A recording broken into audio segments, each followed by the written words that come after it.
At the moment, sport is taking the back seat in Nigeria. No thanks to the heated political season. Arise News caught up with FIFA Council member Amaju Pinnick as he sounded off on live, the Flying Eagles, and Nigerian politics. Football is played within a locality, and that locality is owned by the government. If a team is coming to Nigeria, they fly through your airport. They go through your immigration, they go through your customs. So there's no way government will not have a hand in the running of football. There's no way. But at that level, but when it comes to running of it professionally, the NFF is the technical, and that is where they say you are not supposed to interfere. Technical also encapsulates, because football is all about technical. It encapsulates all, as far as administration, organization. That's when they say do not interfere. But they must have a symbiotic relationship. And that is the truth. I know that, but when you now have your bosses being overbearing, that is where the issue. Otherwise, it's supposed to be a very simple relationship. I've seen most countries globally, so I see a relationship between ministers and also the federation. Very beautiful relationship. Very, very beautiful relationship. And if that is done, in Africa, I believe we'll have better federations. That's just the truth. Nigeria's under-20 boys, the Flying Eagles, failed to reach the 17th Africa Cup of Nations under-20 finals after losing by the odd goal to the Gambia's Young Lions in the semi-final berth. FIFA Council member Amaju Pinnick has insisted the ultimate goal of the competition is simply developmental. Well, I think they did what they could do, and that's football.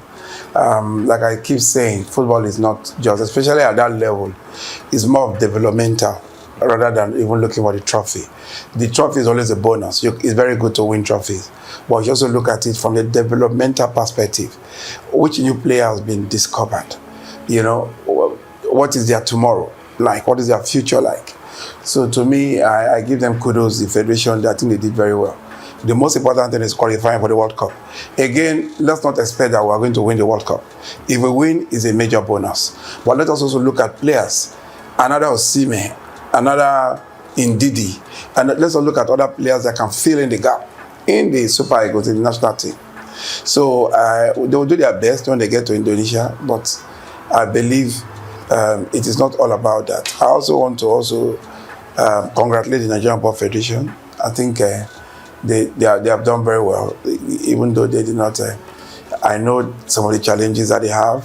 I'm in touch with them, and I believe they did what they could do. So, and like I said, I will always give them the maximum support, whenever I'm needed, and that's the truth. As the FIFA Congress fast approaches in Rwanda, one thing is certain: Gianni Infantino is returning unopposed as FIFA president. Pinnick explains why. Gianni, I would say, has done everything right.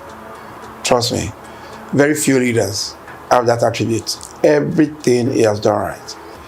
When he took over FIFA was in a mess financially. FIFA was a no-go area to global corporates. First, he corrected that immediately by bringing in initiatives that integrity was foremost. Then he rebuilt FIFA in a way that it was now very attractive to the global corporate. Today everybody is jostling to get one thing right. And in terms of organization, look at the Women's World Cup. In the last one was in France, the highest one. Then look at even the World Cup in Russia. Then this last World Cup, in our lifetime, I'm saying this to you today again, we will not see any World Cup like the World Cup we saw in Doha. I was privileged to watch about 54 or 56 matches, and Gianni was in the thick of all this organization. He practically relocated. He took charge of so many things because he didn't want to fail. It was an investment of over $7 billion. So Gianni has done everything right. So who wants to come and run? It's not just to say because you want to fit in, you want to be president of FIFA. What is your vision? It goes beyond his vision. He did quite a lot in terms of while he was in UEFA. And he also picked some of the wonderful things he experienced in UEFA, took out the bad ones, and all melted and built a formidable FIFA. So it will be foolhardy, with all due respect, for anybody to have come to say they want to run against him. So he has done everything right. In terms of accessibility, I can pick up my phone and call Gianni and say, look at the problem that we have in Africa. You know, I'm in the FIFA Council representing 22 African countries. What do we do? Do I need to talk to my president, who is under amazing personality, Patrice Motsepe? So everybody in football, all the critical stakeholders in global football, they've agreed in unison that Gianni has done everything right. So it's for that reason that is going to be returned unopposed. The Colossus of Football Administration took out time to reflect on life after 8 years as the NFF president and how his life is stress-free at the moment, away from the day-to-day running of Nigerian football. The wealthiest thing in any man's life is your peace of mind. Once you have your peace of mind, you can take a deep breath at every point, and you can start doing things that you really and truly want to do. And that's exactly what it is. It's a major burden off my shoulder.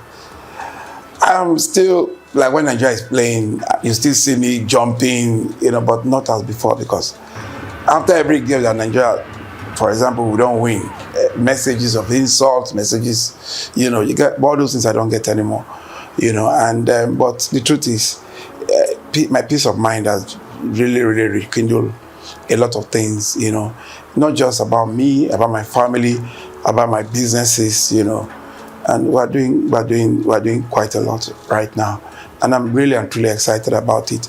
It was a decision I took after 8 years of serving Nigeria at the highest level of football, and now I'm still a Nigerian, because if I'm on the council, if you come to Rwanda next week, it's going to be a global broadcast. You see the Nigerian flag in front of my name, Amaju Pinnick, Nigeria, and that's it. And in the world, we're only 37, so you know what that means, So naturally, we're ambassadors of our various continents and country. And in this tense political season, Pinnick has called for calm, as he says nobody's ambition is worth the blood of any citizen. The statement says, it's only one person that can be president. It's only one person that can be governor. At least I've had relationship with most of the contestants for the post of the presidency. Even from Malik Ado Ibrahim, YPP, we've had interactions. Even to Sowore is my very good friend. No regrets about it. When I was in University of Benin, he was in University of Lagos. Michael Egini was my president. There were two loggerheads. I was in Team Egini, and we became friends, talking about 30 years ago. So it's no relationship you just want to discard, Then talk to even the Dumebi Kachuku of the ADC. We were in University of Benin together, my friend, good friend. Then Peter Obi, a wonderful, brilliant man.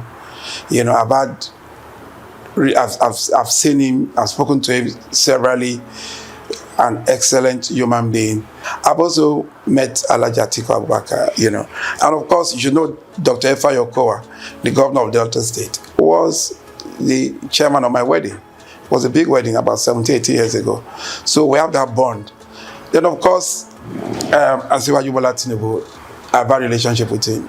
I've met him long ago, and I know he was very close, or rather still very close to my former boss, James Ebori. I was senior special assistant to James Ebori on foreign relations. And we met in so many of the, like United States consulate, dinner, British. So that's why I met him. And, and we continue our relationship whenever we see. There are questions I went to him, even when I was president of NFF, there were some difficulties I had. And I went to see him. And there were a lot of people there. Oh, Pinnick, my in-law, that's what he calls me. My in-law, please come. Took me in, and he said, okay, he took a biro and he wrote all the problems, and said, don't worry, you can reach me, but I'll solve this for you. And truly and really did it. So that's Amaju, he did it. And that thing, just talk. Trust me. We should go and abide by the dictates of what it is. If you want to go to court, please, let's go to court. Do whatever it is. If at the end of the day you believe that you have a case, if you win your case in court, I think they will congratulate you. And let us move on. It's just an appeal, a passionate appeal. We don't want us to look at people going to the streets to demonstrate, because it's true. Let me tell you something people don't know. No country, the continent of Africa, if there is anything out of Nigeria in terms of violence, in terms of revolution, the continent of Africa cannot contain Nigerians. So we shouldn't look at it, because at the end of the day, you think you are the winner, you'll be the loser. So it's just an appeal. So like I said, I have a right as a Nigerian. I have a right as a FIFA Council member. I have a right as a CAF Executive Committee member to preach peace and to talk about the future of this country. Yes, everybody is laying claim that they won the election. Good. If you win, we'll congratulate you, we'll work with you. But go to the court and let us be as civil as possible. It is an appeal I am making. At the moment, the electoral body has said Amaju won the election. If you are in doubt, like you said, please, you can. We don't need to hit up this politics one bit. It is not necessary. We understand our brothers from the various parties, the obedient movement, the Amaju movement, the articulated, all the movement. But they should all know that the interest of this country should be foremost. So please, I just want to take this opportunity to say that I'm close to everybody. But please, let us be passionate let us keep that passion on about this country. Nigeria is the greatest country in Africa with a population of 200 million. We account for 16% of the continent's population. Is there anywhere in Nigeria that is not arable? Is there anywhere without mineral resources?